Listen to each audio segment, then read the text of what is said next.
Hey guys, and welcome to my review of Star Wars The Last Jedi soundtrack by John Williams. Now, I'll just start off this review by saying that there will be no The Last Jedi spoilers in this video at all, apart from the ones that are presented in the music and the track list. This is mainly because I haven't actually seen the film yet, so I couldn't spoil it for you even if I wanted to, and believe me, I don't want to. After the fiasco that was The Force Awakens and spoiling that, never want to go back to something like that again. Anyway, getting on with the review. So, I'll start it off by giving 2 words to describe the score like I normally do with these reviews. And my 2 words are solidly meh. It is a bit of a meh score. A lot of you will probably disagree with that, and if you do, please comment down below and tell me why. But I think it's a solidly meh score. It's just not... There's nothing really very interesting about it. You know, as a John Williams score, it is good. You know, John Williams was a master craftsman, music-wise, I'll never dispute that. But for a John Williams score, it isn't great. And I'll go into detail about why that is a bit later on. Now, though, I'm going to start what I usually do, going through the tracks, picking out the ones that I like the best, explaining why they're good. So, we'll start off with the first good track. And this track is always good, no matter what Star Wars score you have. And that's the first track, main title. So you've got the Star Wars theme in there, which is fantastic, one of the most iconic pieces of music of all time. And you've also then got the opening credits bit.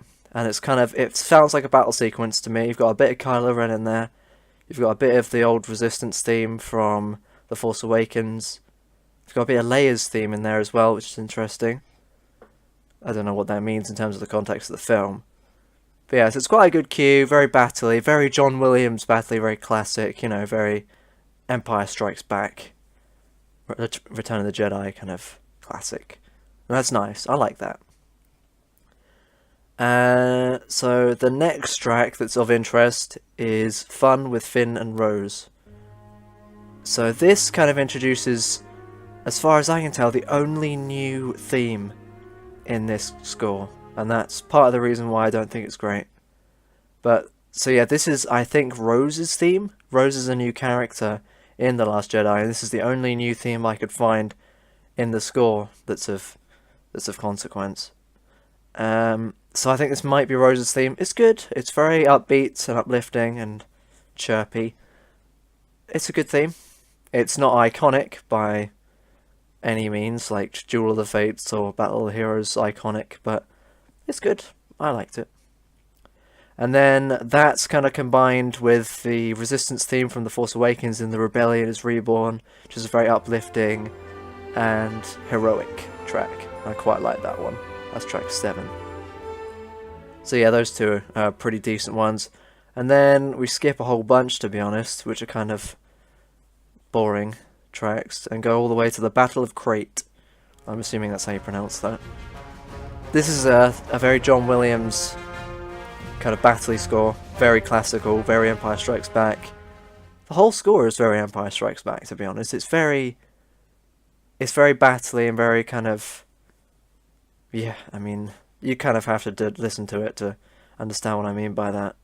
But yeah, this is the classic John Williams battle cue, and they're always great, and this is no exception.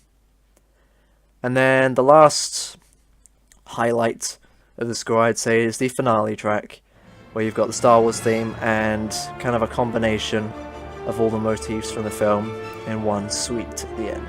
I always think these cues, the finale cues, are always the best ones in the Star Wars soundtracks, because they kind of sum everything up and bring it all back in a grand ending suite. I always like those.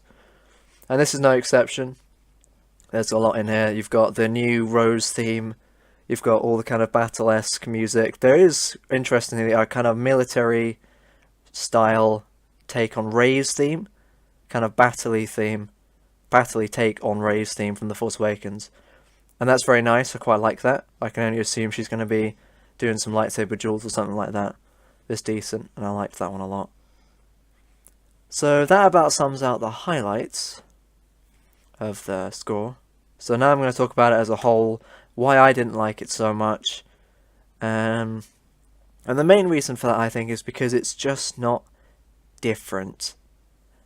It's just not like, The Force Awakens was kind of unique and different to the rest of them because it had a lot of new themes, like Kylo Ren's theme, Snoke's theme, Rey's theme, the Resistance theme, lots of new music, and it was all really, really good.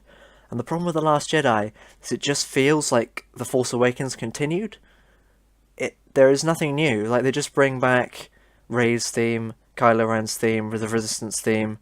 The Rose theme is new, but that's kind of about it, really. There's an interesting new take on Rey's theme, but that's kind of all that's new.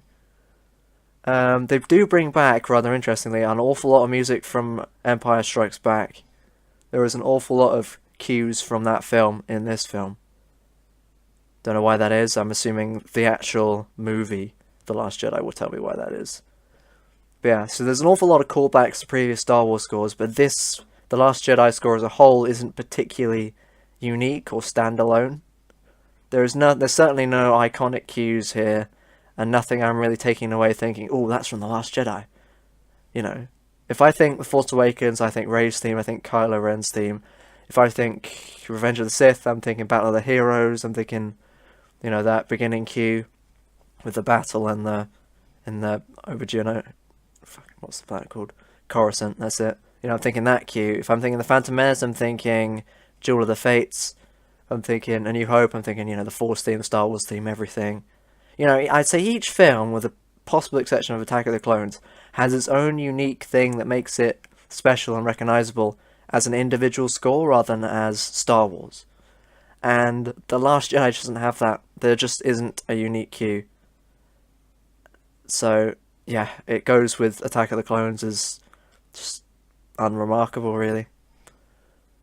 So, yeah, I mean, that's probably where I'm gonna end this review. I mean, tell me what you guys think about the score in the comments below. Tell me what you think about it. I mean, it's not... As a Star Wars score, it is not bad. It's very, very good. It's very John Williams, very classic Star Wars.